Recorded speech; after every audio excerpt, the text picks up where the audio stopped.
Hello friends, welcome to Iroda Ammachi Samayal. இது நம்ம வீட்டு சமையல். இன்னைக்கு நம்ம பார்க்க போறது ரிப்பன் பக்கோடா எப்படி பண்ணலாம்னு பாப்போம். நம்மளோட சேனல்ல சப்ஸ்கிரைப் பண்ணாதவங்க சப்ஸ்கிரைப் பண்ணிக்கங்க. சமையல் குறிப்புகள்லாம் உடனே உங்களுக்கு வேணும்னு நினைச்சீங்கன்னா பக்கத்துல இருக்க பெல் பட்டனை அழுத்தி வச்சுக்கோங்க. ஒரு கப் அரிசி மாவு கடையில வித்த மாவு இது நான் வாங்கிட்டு வந்து வச்சிருக்கேன். உங்க வீட்ல வந்து இடியாப்ப மாவு வச்சிருந்தீங்கனாலும் அந்த மாவே நீங்க எடுத்துக்கலாம். இந்த மாதிரி அழுத்தி எடுத்துக்கணும். பச்சரிசி மாவு எடுத்துக்கங்க.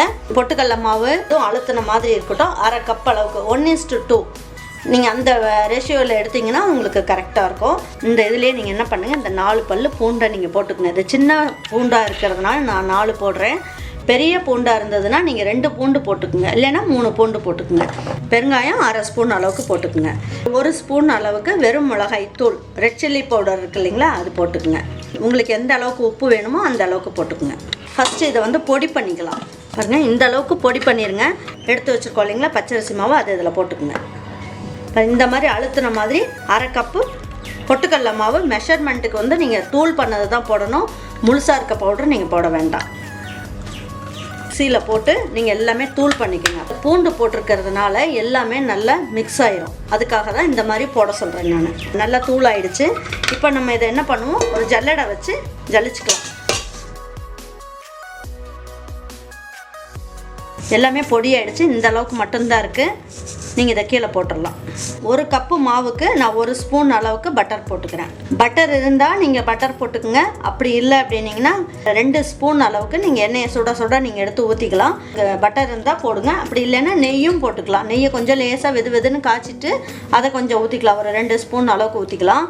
நெய்யும் இல்லை அப்படின்னு பார்த்தீங்கன்னா ரிப்பன் பக்கோடா சுடுறதுக்காக நீங்கள் எண்ணெய் காய்ச்சிக்கிட்டு இருப்பீங்களே, அதில் ஒரு 2 ஸ்பூன் அளவுக்கு எடுத்து சூடாக இதில் ஊற்றி நல்லா பிசைஞ்சிக்கலாம்.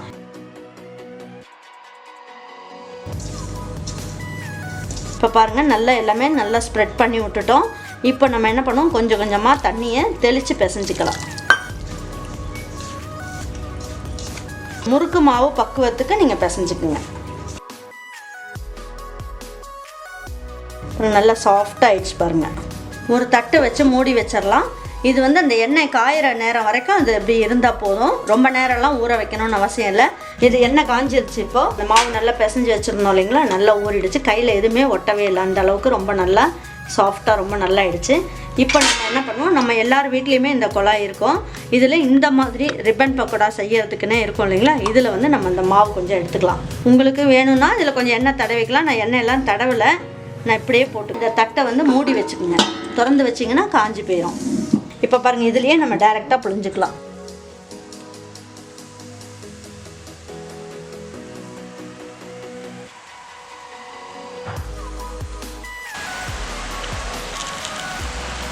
நீங்கள் புழிஞ்ச உடனே உள்ளே போயிடும். நல்லா அந்த பபிள்ஸ்லாம் வரும். அது நல்லா வந்து வெந்ததுக்கப்புறம் உங்களுக்கு அந்த பபிள்ஸ்லாம் நின்றுடும். அந்த நம்ம ரிப்பன் பக்கோடாவும் நல்லா மேலே வந்துடும். நீங்கள் இந்த ரிப்பன் பக்கோடா செய்யறதுக்கு நீங்கள் கரண்டியெல்லாம் எதுவும் யூஸ் பண்ண வேண்டியதில்லை. இந்த மாதிரி கம்பி இருக்கும் இல்லைங்களா, அதை வந்து நீங்கள் யூஸ் பண்ணிக்கோங்க. அப்போ எடுக்கிறதுக்கு உங்களுக்கு ரொம்ப ஈஸியாக இருக்கும். பபிள்ஸ்லாம் கொஞ்சம் குறைஞ்சிருக்கு, அதனால் இப்போ கொஞ்சம் திருப்பி விட்டுக்கலாம். பாருங்கள், பபிள்ஸ்லாம் நின்றுடுச்சு. இப்போ நம்ம எடுத்துடலாம். இந்த மாதிரி கம்பி வச்சு நம்ம எடுக்கும் போது நமக்கு சுத்தமாக எண்ணெயே வந்து இந்த முறுக்கில் ஒட்டாது. அந்த அளவுக்கு எல்லாமே அப்படியே வடிச்சிடலாம். இந்த மாதிரி வடிகிற தட்டு வச்சுட்டு நம்ம அதில் வச்சுக்கலாம். இப்போ பாருங்கள், இந்த மாதிரி குழா இருக்குது இல்லைங்களா, இந்த மாதிரி அச்சு இருக்குது. இந்த மாதிரி அச்சில் செய்யும் போது நல்லா வரி வரியாக ரொம்ப நல்லாயிருக்கும். அதுக்காக நான் இந்த இதுலேயே ஒன்று உங்களுக்கு போட்டு காட்டுறேன். ரொம்ப ஈஸியாக இருக்கும் இது.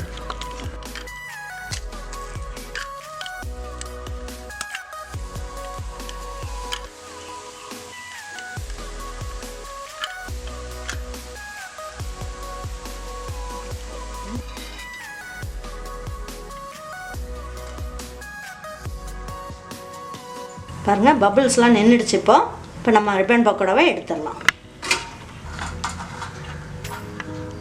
இருக்க மாதிரி டிசைன் இல்லாமல் பட்டையாக இருக்குது. இந்த மாதிரி குழாயை வச்சுட்டு நான் உங்களுக்கு எப்படி புளியலான்னு காட்டுறேங்க.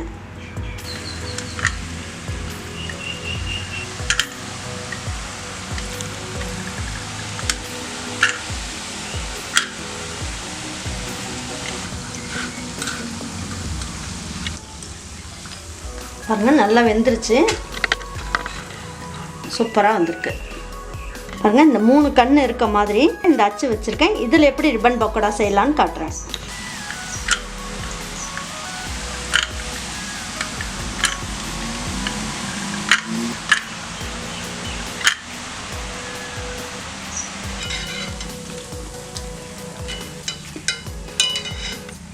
பாருங்க, சூப்பராக நல்லா வெந்துருச்சு.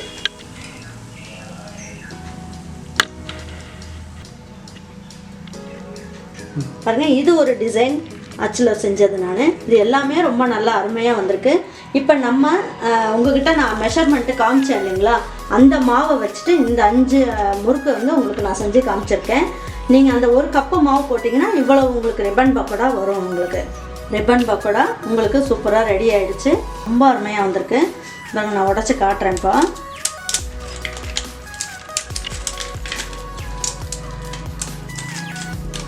நல்லா கரன்னு ரொம்ப அருமையாக வந்திருக்கு. இந்த மாதிரி உடச்சி நம்ம எல்லாம் ஒரு பாத்திரத்தில் போட்டு எடுத்து வச்சிட்டோம்னா ரொம்ப அருமையாக இருக்கும். பசங்களுக்கு எந்த டிசைன் பிடிக்குமோ அந்த டிசைன் அவங்க சாப்பிட்டுக்குவாங்க. நல்லா மொறுமொறுன்னு சூப்பராக அருமையாக வந்திருக்கு. நீங்கள் பாருங்கள், உங்களுக்கு சவுண்டே பாருங்கள். பாருங்கள் எப்படி இருக்கு பாருங்கள். லேசாக அப்படி கையை வச்சாலே நல்லா உடையுது. அந்த அளவுக்கு ரொம்ப நல்லாயிருக்கு. ரொம்ப நல்லாயிருக்கு. நல்லா கரன்னு ரொம்ப அருமையாக வந்திருக்கு. நீங்கள் கண்டிப்பாக இந்த மாதிரி நீங்கள் ரிப்பன் பக்கோடா நீங்கள் வீட்டில் செஞ்சு பார்த்தீங்கன்னா நீங்கள் பேச்சுலர்லாம் கூட நீங்கள் ஈஸியாக செஞ்சிடலாம். அந்த அளவுக்கு டேஸ்ட் ரொம்ப நல்லாயிருக்கும். ரொம்ப ஈஸியாகவும் இருக்கும். நம்ம வீட்டில் இருக்க பொருளை வச்சுட்டு நம்ம ஈஸியாக அருமையாக செய்யலாம். இந்த தீபாவளிக்கு நம்ம ரிப்பன் பக்கோடா ஒவ்வொருத்தரும் ஒவ்வொரு வீட்லேயும் நம்ம இந்த மாதிரி செஞ்சு பசங்களுக்கும் பக்கத்தில் இருக்கவங்க எல்லாருக்கும் இதை நம்ம செஞ்சு பரிமாறலாம். ரொம்ப நல்லாயிருக்கு. நீங்கள் அருமையாக இருக்குது. நீங்கள் இதை செஞ்சு பார்த்துட்டு உங்களுக்கு பிடிச்சதுன்னா லைக் பண்ணுங்கள், ஷேர் பண்ணுங்கள், சப்ஸ்கிரைப் பண்ணுங்கள். மறந்துடாமல் கமெண்ட்ஸ் பண்ணுங்கள். தேங்க்யூ ஃபார் வாட்சிங் ஈரோடு அம்மாச்சி சமையல். தேங்க்யூ.